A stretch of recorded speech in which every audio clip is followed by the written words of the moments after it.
अस्सलाम वालेकुम dear viewers, आप सबको मैं अपने चैनल में खुशामदीद कहता हूँ। In today class we will discuss about the active transport. आज का जो हमारा लेक्चर है वो एक्टिव ट्रांसपोर्ट के बारे में है कि एक्टिव ट्रांसपोर्ट का मतलब क्या है और एक्टिव ट्रांसपोर्ट की जो टाइप्स है उसको डिस्कस करेंगे। तो देखिए, active transport of material across cell membrane. The movements of molecule from low concentration to higher concentration is called what? Active transport. अगर सेल मेम्ब्रेन के आर पार कोई भी चीज जो है वो क्रॉस होता है, पास होता है और उसके लिए जो है एटीपी इस्तेमाल होता है, एनर्जी इस्तेमाल होता है, so this is called active transport. और यहाँ पर एक कंडीशन और ये है, लेकिन यहाँ पर एक शर्त है कि the particle should go from the low concentration to higher concentration.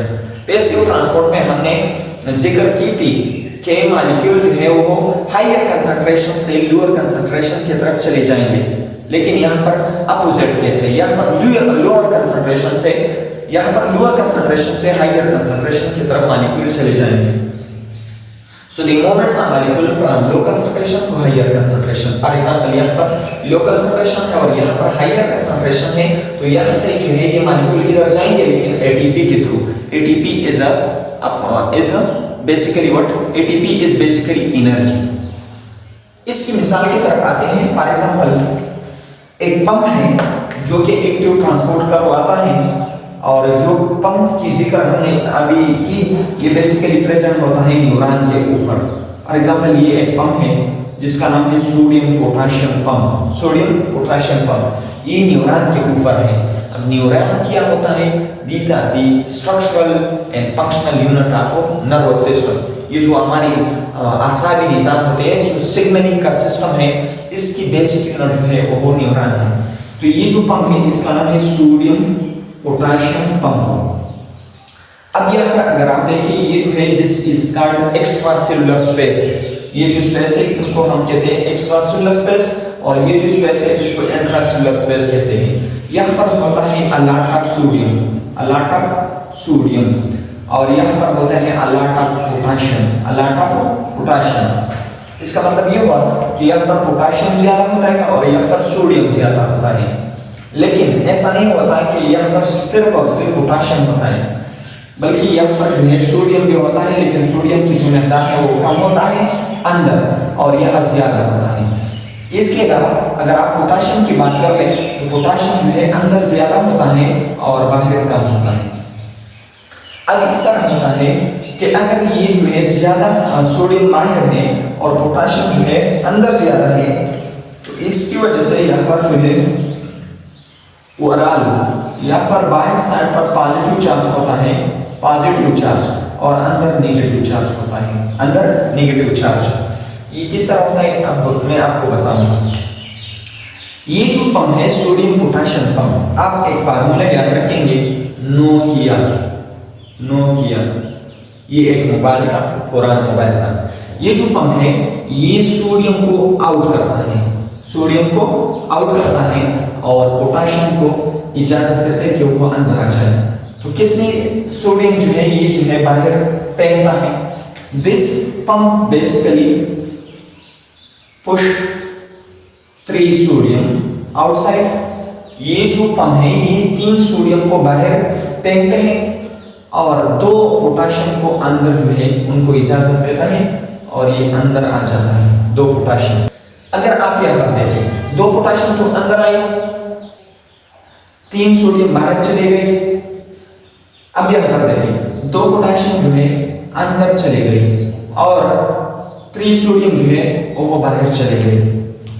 अब यहाँ पर अगर आप देखें 3 सोडियम और 2 पोटेशियम के दरमियान जो फर्क है वो -1 है, तो ये जो इधर अंदर वाला एरिया है ये माइनस हो जाएगा और बाहर जो एरिया है वो पॉजिटिव हो जाएगा।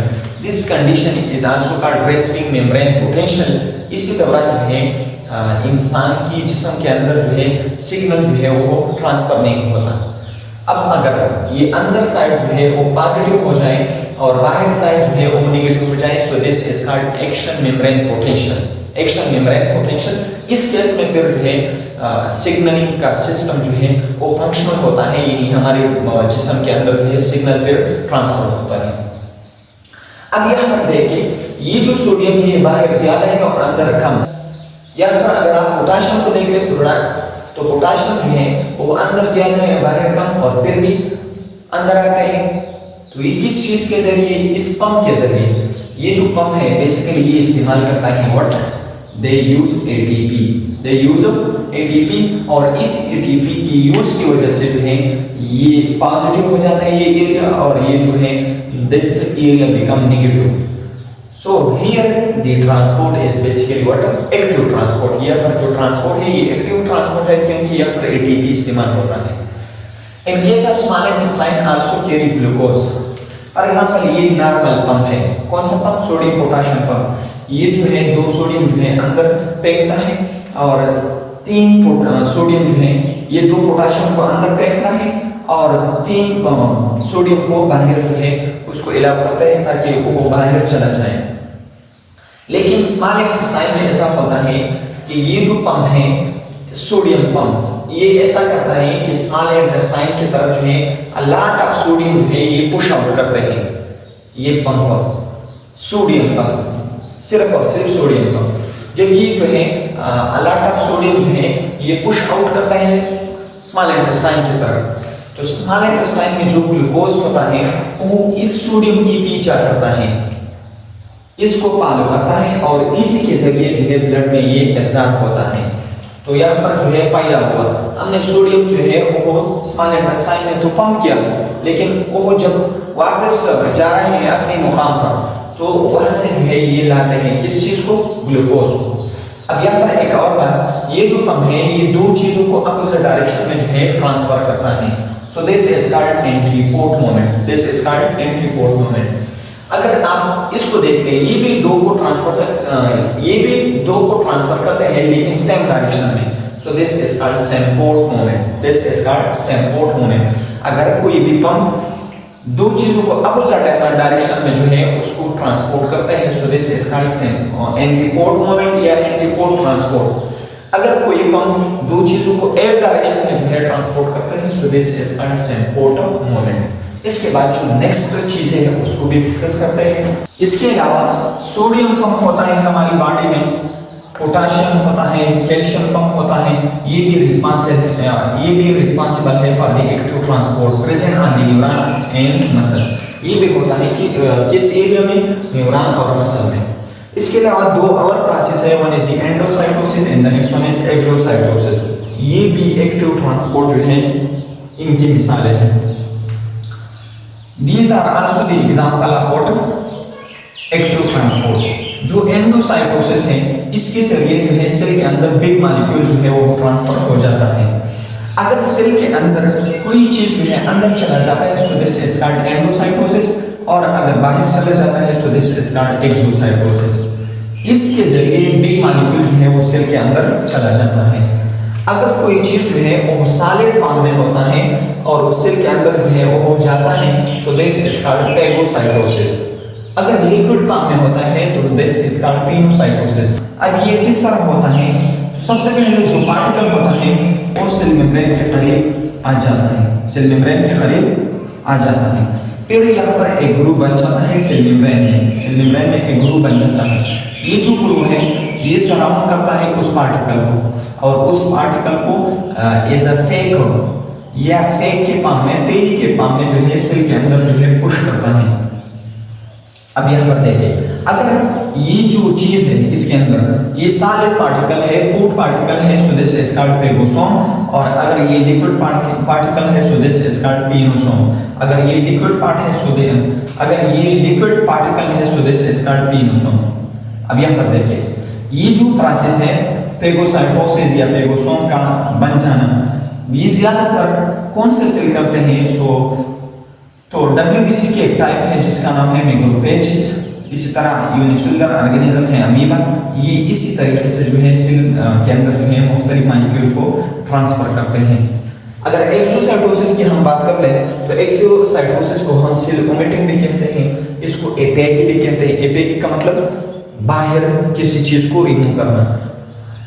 अगर आप यहाँ पर देखिए, यहाँ पर कैसा होता है, जो वेस्ट होता है वो वेसिकल के फॉर्म में सेल मेम्ब्रेन के करीब आ जाता है, फिर जो है सेल मेम्ब्रेन जो है इसको पुश आउट करता है बाहर, और जो पार्ट अंदर आने के दौरान, ये एंडोसाइटोसिस के दौरान सेल मेम्ब्रेन से रिमूव हो चुका है, तो जो है दोबारा सेल मेम्ब्रेन का पार्ट बन जाता है और सेल मेम्ब्रेन को बनाता है। अब यहाँ पर देखिए, structure of membrane change need ATP. यहाँ पर मेम्ब्रेन की स्ट्रक्चर चेंज हो गई, तो इसके लिए जो है एटीपी की जरूरत होती है। So endocytosis and exocytosis, basically these are the types of active transport. इसके बाद एक नेक्स्ट प्रोसेस है जिसका नाम है फिल्ट्रेशन। फिल्ट्रेशन क्या होता है? A process in which small molecule are pushed across a selectively permeable membrane with the help of hydrostatic pressure। इसका मतलब क्या हुआ? फिल्ट्रेशन का अमल जो है ये किडनी में होता है। फॉर एग्जांपल, किडनी में एक ब्लड वेसल है जिसका नाम है ग्लोमेरुलस, अब इस ग्लोमेरुलस की जो मेम्ब्रेन है, यानी इस ब्लड वेसल का जो मेम्ब्रेन है, ये जो है इसके अंदर जो है छोटे छोटे सुराख होते हैं। ये जो मेम्ब्रेन है ये सेलेक्टिवली परमिएबल है, यानी ये कुछ चीजों को इजाजत देता है और कुछ चीजों को इजाजत नहीं देता। अब अगर आप यहाँ पर देखिए, यहाँ पर छोटे मॉलिक्यूल्स भी है और बड़े मॉलिक्यूल भी है, छोटे पार्टिकल भी है और बड़े पार्टिकल भी है, जैसे कि यहाँ पर WBC भी होता है, RBC भी होता है, और इसी तरह प्लेटलेट्स भी होता है। तो ये जो है लार्ज साइज ऑफ पार्टिकल है। इस एरिया में वाटर की या ब्लड की बहुत ज्यादा प्रेशर होती है। अब इस प्रेशर की वजह से ये जो छोटे जर्रात हैं ये बेसिकली वेस्ट है, तो ये जो है किडनी से रिमूव हो जाता है। तो अगर किसी एरिया में दो टाइप की पार्टिकल है, लार्ज साइज और स्मॉल साइज वाले, और स्मॉल साइज जो पार्टिकल है वो ब्लड प्रेशर की वजह से, वाटर के प्रेशर की वजह से ये जो मेम्ब्रेन है इसके आर पार जो है चला जाता है, इसके बाहर चला जाता है। So this is called filtration, the process in which small molecule are pushed across a selectively permeable membrane with the help of hydrostatic pressure or water pressure or blood pressure। और ये अमल होता है किस एरिया में? Kidney में। तो ये थी पैसिव ट्रांसपोर्ट और एक्टिव ट्रांसपोर्ट। इसके बाद इंशाल्लाह हम साइटोप्लाज्म को डिस्कस करेंगे। अगर आप चैनल पे नए हैं तो चैनल को लाजमी सब्सक्राइब कीजिए, हमें सपोर्ट दीजिए। Thanks for watching. वस्सलाम।